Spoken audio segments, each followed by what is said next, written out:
प्रभु प्राप्ति के सहज अनुभव, प्रभु प्राप्ति के सहज अनुभव, राजयोग से किए जिन्होंने, उनके मुख से सुने, सुनकर खुद चिंतन करे, राजयोग की विधि सीख कर सहज अनुभव खुद भी करे, खुद भी करे, खुद भी करे, खुद भी करे। नमस्कार, Om Shanti, good morning, welcome. स्वागत है आपका आपके अपने प्रोग्राम में जिसका नाम है प्रभु प्राप्ति के सहज अनुभव। कुछ लोग बचपन से पूजा पाठ, मंदिर, गुरुद्वारे सब जगह जाते हैं, सोचते हैं। कुछ लोग मन की शांति के लिए जाते हैं, कुछ लोग यूं ही चले जाते हैं, कुछ लोग नियम से चले जाते हैं कि चलो नियम बना हुआ है चले गए। ना जाएं तो ऐसे लगता है कुछ कमी रह गई। बस वो यूं ही चलते रहते हैं। पर्पस क्या है, मकसद क्या है, उससे कुछ अर्थ नहीं। बस जाना है, जाना है, जाना है, एक लकीर डाल के आनी है। अब बताइए, आप रोज कहीं जा रहे हैं, आपसे पूछे क्यों जाते हो? बस यूं ही चला जाता हूं। बच्चा स्कूल जाता है, पढ़ने के लिए जाता है, पता है स्कूल जा रहा है, पढ़ेगा। क्यों पढ़ेगा? आप LLB करते हैं वकील बनने के लिए, MBBS की पढ़ाई करते हैं तो पता लगता है पढ़ाई करके डॉक्टर बनूंगा। मगर ये जो सब हम रिचुअल्स करते हैं, इसकी प्राप्ति क्या, अर्थ क्या, कुछ पता नहीं। जीवन पर्यंत पूरा जीवन बीत जाता है लोगों को, मगर ये नहीं पता वो सब क्यों कर रहे थे। आज हम जिस आत्मा से आपका परिचय कराने जा रहे हैं, उनकी भी कहानी कुछ ऐसी है। जीवन के 55-60 वर्ष लगभग तक वो मंदिर जाते रहे। बस उनको एक सेटिस्फेक्शन सी होती थी, मैं जाती हूँ, अच्छा लगता है, नहीं तो ऐसा लगता है कुछ कम है। मगर जीवन सदा एक सा नहीं रहता, शरीर हमारा एक सा नहीं रहता। उम्र बुढ़ापा जब शिकायत करने लगता है, दस्तक देने लगता है कि मैं आ रहा हूं, तो जब वो बीमारियां, रोग बुढ़ापे में आने लगते हैं, तो फिर हमें जो कष्ट और पीड़ाएं होती है ना, ईश्वर के और नजदीक ले जाती हैं। मगर ईश्वर तक पहुंचने के लिए उसका परिचय होना जरूरी है। ये आत्मा टीवी पे प्रोग्राम देखती थी, पीस ऑफ माइंड का, और वो उसको किसी की सजेशन पे उसने वो सुनना शुरू किया। इस आत्मा ने लगभग 6 मास तक वो प्रोग्राम देखा। सिर्फ प्रोग्राम देखने मात्र से उस आत्मा की तसल्ली इतनी बड़ी, उसने मन में प्रण किया कि मुझे कुछ सुनना है, ज्ञान लेना है तो यहीं से ही। बहुत जीवन मैंने अपना बिता लिया, मगर मुझे लगता है ये वो कह रहे हैं जो मुझे चाहिए था।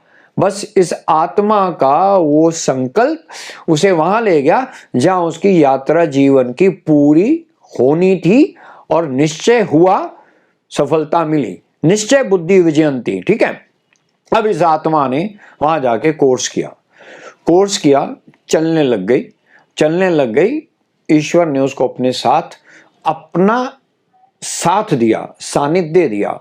उसके कष्ट में उसके साथ आके खड़ा हो गया। इस आत्मा के शरीर की कुछ समस्याएं थी, घुटनों की ऑपरेशन हुई थी। मगर विचित्र बात हुई, इस ऑपरेशन के बाद उसकी स्पाइनल प्रॉब्लम बढ़ गई, और स्पाइनल प्रॉब्लम्स इस कदर बढ़ गई कि उसके मूवमेंट्स बंद होती चली गई। और ऐसे में उस आत्मा ने जब ज्ञान में जाना शुरू किया, तो वो आत्मा का कहना है कि घंटों बैठ के वो मेडिटेशन करने लग गई। कैसे, उसे स्वयं नहीं पता। वो तो उसको बाद में रियलाइज हुआ, अरे मुझे तो, मैं बैठा नहीं जाता था, मुझे अगेंस्ट डॉक्टर एडवाइस, यानी कि डॉक्टर्स ने उनको कहा था you will need a major surgery for your spine. मैं खुद डॉक्टर हूं और मेरी बोन डिजीज से मेरा रिलेटेड मेरी स्पेशलिटी है। उस आत्मा को अनजाने ही, मतलब वो शरीर में जो कमियां थी वो स्वतः ठीक होने लगी, और स्वयं नहीं पता पड़ा कि मैं ठीक कब हो गई। वाह, ये है ईश्वर की प्राप्ति, जब आप सही जगह पर सही समय पर पहुंचते हैं, आपको पता लगता है कि वो कौन है जिसको आप जीवन पर्यंत ढूंढ रहे थे। फिर उस आत्मा ने मधुबन की यात्रा की। मधुबन माना the final destination to meet your god which you are searching for your whole of the life. Okay, उस मधुबन में जाके एक बहुत बिजी शेड्यूल होता है सबका। सुबह 4 बजे उठना, मेडिटेशन करना, क्लासेस, मुरली, क्लास बाय क्लास, ब्रेक्स होते हैं, लेकिन whole of the day you have to attend 4 to 6 hours classes. जिस आत्मा के शरीर के मुख्य भाग रीढ़ की हड्डी में इतने कष्ट हों और वो आत्मा क्लासेस अटेंड कर रही है 6-6 घंटे, wonder of the wonder, how. आइए मिलते हैं, जानते हैं उन्हीं से, उन्हीं की ईश्वर प्राप्ति का रहस्य, उन्हीं की समस्याएं, उन्हीं का समाधान, उन्हीं के द्वारा। मिलते हैं बहन अंजना खुराना से, उनसे उनके अनुभव सुनते हैं। देखते रहिए, जानते रहिए, अनुभव प्राप्त करते रहिए। नमस्कार, फिर से एक बार और आपका स्वागत है। ओम शांति। ओम शांति। मेरा लौकिक नाम अंजना खुराना है। मैं 3 वर्ष 3 मास से ज्ञान में चल रही हूँ। इससे पहले मैं सीनियर सेकेंडरी स्कूल में एज ए संस्कृत टीचर पढ़ाती रही हूँ 12वीं तक की कक्षाओं को। 2008 में रिटायर होने के बाद मैंने किसी गुरु के पास नाम भी लिया था। उससे पूर्व भी हमारे घरों के संस्कार ऐसे थे, भक्ति मार्ग में चलते रहे। सुबह जल्दी उठना, नहाना धोना, पूजा करना, गीता पाठ करना तो मेरी बचपन से कुंवारेपन से ही आदत थी। घर में क्योंकि मेरे मम्मी गीता पाठ करते थे, भागवत पढ़ते थे, तो वैसे ही संस्कार हमारे बच्चों में थे। कथा सुनने जाना उनके साथ, ऐसा हमारा संस्कार, कीर्तन में जाना, सत्संग में जाना, ऐसा हमारा शुरू से ही ऐसे संस्कार थे। तो जैसे ही टीचिंग लाइन में मुझे इतना समय नहीं मिल पाता था, लेकिन फिर भी क्योंकि हमारे घर के सामने मंदिर था, फिर भी मैं सुबह मंदिर में माथा टेक कर उसके बाद ही मैं स्कूल जाती थी। बिना मंदिर गए मैं स्कूल नहीं जाती थी, चाहे छुट्टी हो चाहे कुछ भी हो। मंदिर पहले जाना, घर में भी पूजा पाठ करना, उसके बाद स्कूल जाती थी। तभी मन शांत रहता था, ऐसा लगता था जैसे मेरे दिन की शुरुआत अच्छी हुई है, मेरा दिन अच्छा बीतेगा। सुबह 4 बजे उठने का नियम तो सारी आयु रहा है, क्योंकि घर के काम भी करके जाने होते थे, स्कूल जाना, बच्चों को देखभाल करना। तो लाइफ शुरू से ही बहुत ही बिजी रही, बिजी कहना चाहिए, बहुत हेक्टिक रही और कठिन परिश्रम की शुरू से ही आदत पड़ी हुई थी। क्योंकि बचपन में ही मम्मी बीमार हो गई, तब घर भी संभाला, पढ़ाई भी की, टीचिंग भी की, तो शुरू से ही कठिन परिश्रम की आदत हुई थी। तो ऐसी ही रूटीन चलती रही। 2008 में रिटायर होने के बाद मैंने गुरु भी धारण किए, तो गुरुओं के पास भी जाना हुआ, मंदिर भी जाना बढ़ गया, पूजा पाठ भी बढ़ा दिया, तो बहुत मन को सेटिस्फैक्शन होती थी। और मैं स्कूल टाइम में भी मेरी ऐसी आदत बन गई थी कि शाम के समय जब मैं सर्विस करती थी, तब भी मैं शाम के समय भागवत पाठ जरूर करती थी, चाहे मुझे 15 मिनट मिले, चाहे कितना समय मिले, लेकिन उसके बिना मैं आगे नहीं बढ़ती थी। क्योंकि मेरे सारे दिन की जो समस्याएं होती थी उसका हल मुझे शाम को मिल जाता था, तो उससे मेरा मन बहुत शांत रहता था। तो इस प्रकार मेरा जीवन बीता। रिटायर होने के बाद मैंने गुरु भी धारण किए, वहाँ भी जाना शुरू किया। वहाँ भी वही कीर्तन की परंपरा और जाप की परंपरा थी, उसमें चलती रही। लेकिन मेरे मन को संतुष्टि नहीं थी। जो मैं भगवान के बारे में जानना चाहती थी कि कौन है, कहाँ रहता है, ये सृष्टि कैसे चलती है, इसकी जिज्ञासा मुझे सदा बनी रहती थी। और संयोग देखो ऐसा हुआ कि 2016 में मेरे घुटनों में प्रॉब्लम होने की वजह से मैंने ऑपरेशन कराया। ऑपरेशन घुटनों का कराया, लेकिन मुझे रीढ़ की हड्डी में मल्टीपल प्रॉब्लम शुरू हो गई। उसका परिणाम ये हुआ कि मैं अपने पैरों पर बिल्कुल खड़ी नहीं हो पाती थी, लेट नहीं पाती थी, सारा दिन बैठे रहना, जीवन बड़ा मुश्किल हो गया था। फिर भी मैंने हिम्मत नहीं छोड़ी। बच्चे मुझे प्रेरणा देते रहते थे। मेरे बच्चे तो भगवान ऐसे दिए हैं, मैं कहती भगवान सबको ऐसी कन्या दे। मेरी 2 कन्याएं हैं, उन्होंने मुझे प्रेरणा दी मम्मी आप पीस ऑफ माइंड देखा करो, ये आपको बहुत पसंद आएगा। तो मैंने उसी दिन से ही वो प्रोग्राम देखना शुरू कर दिया। मैंने 6 मास तक लगातार दिन में काफ़ी समय उसके आगे बिताती थी और मुझे देखकर ऐसा लगा जैसे मुझे अपनी समस्याओं का समाधान मिल गया है।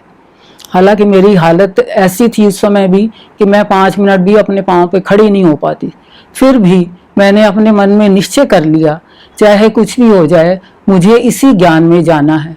और मैंने अपना सुझाव अपने युगल के सामने रखा। मेरे युगल तो हर बात में मेरा साथ देते हैं। उन्होंने तुरंत हाँ कर दी। उन्होंने कहा जब तुम कहोगी मैं साथ चलूँगा। और उनकी कृपा से 2017 में मैंने यहीं इसी सेंटर में आकर AM 189 में आकर पूनम दीदी से ज्ञान ग्रहण किया। ज्ञान ग्रहण करने के बाद भी मेरी हालत ऐसी नहीं थी कि मैं सेंटर में रोज आ सकूं। तो 1 वर्ष तक तो मैं घर पर ही रही, लेकिन मेरा नियम था कि मैंने कभी अमृत वेला मिस नहीं किया, नुमा शाम मिस नहीं किया और रोज सुबह मुरली सुनती थी और उसके पॉइंट्स नोट करती रही। 1 साल के बाद मैंने यहाँ सेंटर में आना शुरू किया और मुझे बहुत ज्ञान सुनकर मेरे मन को जितनी संतुष्टि मिलती थी, मंदिर जाना तो मेरा बिल्कुल ही छूट गया, क्योंकि वही समय इधर आने का होता था, वही समय उधर का था। भगवान की प्रेरणा से वो अपने आप ही छूट गया। लेकिन अब मेरे को वो चीज़ें सब निराधार सी लगने लगी कि हम जिनकी पूजा करते हैं, हमने कभी सोचा भी नहीं कि ये शरीरधारी हैं। अब ये शरीर इनके कहाँ हैं जिनकी हम पूजा कर रहे हैं? उसका समाधान मुझे यहाँ मिला। तो मुझे बहुत ये ज्ञान मुझे इतना मेरे मन को छू गया, मैं बता नहीं सकती। और बाबा की कृपा से 2 साल के बाद मेरा आबू भी जाना हुआ और देखो कैसा संयोग, मैं वहाँ पहुँची। जिस दिन हम पहुँचे वहाँ सारे दिन का प्रोग्राम था, सुबह से लेकर शाम तक का। बीच में नाश्ता भी किया, लंच ब्रेक भी किया। लेकिन देखो कैसा संयोग, मैं जिस भी सीट पर बैठती थी मुझे वहीं पर बाबा की सफेद किरणें मेरे ऊपर ही आकर पड़ती थी। मैंने 1 बार नहीं 4-5 बार ऐसा हुआ। मुझे इतने मन को मेरे को खुशी हुई कि आते ही मुझे बाबा का आशीर्वाद मिल गया है। मैं अमृत वेला नहीं जा पाती थी क्योंकि थोड़ी मेरी प्रॉब्लम थी और हमारा थोड़ा रेस्ट हाउस भी दूर था। लेकिन एक दिन मैंने निश्चय किया चाहे कुछ भी हो जाए मुझे अमृत वेला जाना है। और देखो बाबा की ऐसी कृपा हुई, मैं गई अमृत वेला। पौने घंटे की अमृत वेला थी, 4 से पौने 5, और पूरे पौना घंटा मुझे बाबा की लाल रंग की किरणें मुझे अपने ऊपर पड़ती हुई दिखाई दी। आप सोच नहीं सकते कि मुझे कितनी खुशी मिली होगी। और वहाँ का वातावरण, वहाँ के लोगों का व्यवहार देखकर मन बहुत खुश हुआ। वहाँ की सफाई देखकर बहुत खुशी हुई। उसके बाद जब मैं वापस आई वहाँ से, तो उसके बाद फिर इस प्रकार से कार्यक्रम चलता रहा। आज मुझे 3 वर्ष हो चुके हैं ज्ञान में आए हुए और मेरा जीवन बिल्कुल परिवर्तित हो चुका है। मुझे शारीरिक जिस रीढ़ की हड्डी के लिए डॉक्टर ने मुझे एक मेजर ऑपरेशन बताया था, इसके बिना तुम ठीक नहीं हो सकती, आज मुझे उसकी कोई प्रॉब्लम दिखाई नहीं देती। मैं सब काम कर लेती हूँ, अपने शारीरिक रूप से भी आत्मनिर्भर हो गई हूँ और एक मानसिक रूप से भी बाबा मुझे इतनी प्रेरणा देते रहते हैं, इतना उनका मेरे को क्या कहना चाहिए शक्ति मिलती है कि मैं देखो लॉकडाउन में जब घर में मेड की सबको प्रॉब्लम थी तो मैंने काम सारे करने शुरू कर दिए। और लॉकडाउन के पहले दिन से ही पावर ऑफ सकाश की तरफ से भट्टियाँ शुरू हो गई थी। भट्टियाँ भी सुबह 4 बजे से लेकर रात के 10 बजे तक चलती थी और मैं भी कोशिश होती थी कम से कम 7 घंटे 8 घंटे में समय दे पाऊँ। घर का काम भी करती थी, वहाँ से उठती थी और मैं अपने योग में बैठ जाती थी। मेरे युगल भी हैरान थे कि इसमें इतनी ताकत कैसे आ गई है। मैं जो योग में बैठती हूँ, क्लासेस सुनती हूँ, मुझे ये शक्ति वहाँ से मिल रही है। तो इस प्रकार से मेरा जीवन तो बिल्कुल ही बदल गया है। आज मैं इतनी संतुष्टि हूँ। मुझे तो ऐसा लगता है जैसे बाबा की मुझ पर इतनी कृपा बरस रही है, मैं जितना बखान करूं कम है। ऐसा लगता है जैसे बाबा हर पल मेरे साथ है, हर पल वो मेरी मदद करता है। वो मैं कोई बात मन में भी सोचती हूँ, मैं बाबा से नहीं कहती कि हर बात के लिए बाबा को क्यों तंग करें, लेकिन बाबा मेरे मन के भावों को समझकर और उस प्रॉब्लम का सलूशन निकाल देता है। कभी कभी तो ये बातें सोचकर मेरी आंखें भर आती हैं। वाह बाबा वाह, आपने तो मेरा जीवन ही बदल दिया। मैं ऐसा लगता है बाबा हर पल मेरे साथ है, हर पल मेरा ख्याल रखता है, मेरा क्या मेरे परिवार का भी, मेरे बच्चों का भी। जैसे उसने अपनी मूल्यों में भी कहा है, जो मेरे बन जाते हैं मैं उसके पूरे परिवार की जिम्मेवारी लेता हूँ और मेरे परिवार की, मेरे बच्चों की प्रॉब्लम भी सॉल्व करता रहता है। मुझे मन में सोचती हूँ और अगले दिन ही बाबा का जवाब मुझे मिल जाता है। वाह बाबा वाह, क्या कमाल कर दिया आपने, मैं बयान नहीं कर सकती। बहुत बहुत शुक्रिया बाबा, आपका बहुत बहुत शुक्रिया। ओम शांति। ओम शांति। शुक्रिया जी आपका अनुभव सुनाया आपने। शुक्रिया जी आपका अनुभव सुनाया आपने। प्रभु प्रेम से जो सुख मिला वह बताया। तुम तो प्यारे बाबा कुछ इतने खास हो, तुम तो प्यारे बाबा कुछ इतने खास हो, आते नजर नहीं पर हर पल ही मेरे साथ। ओम शांति।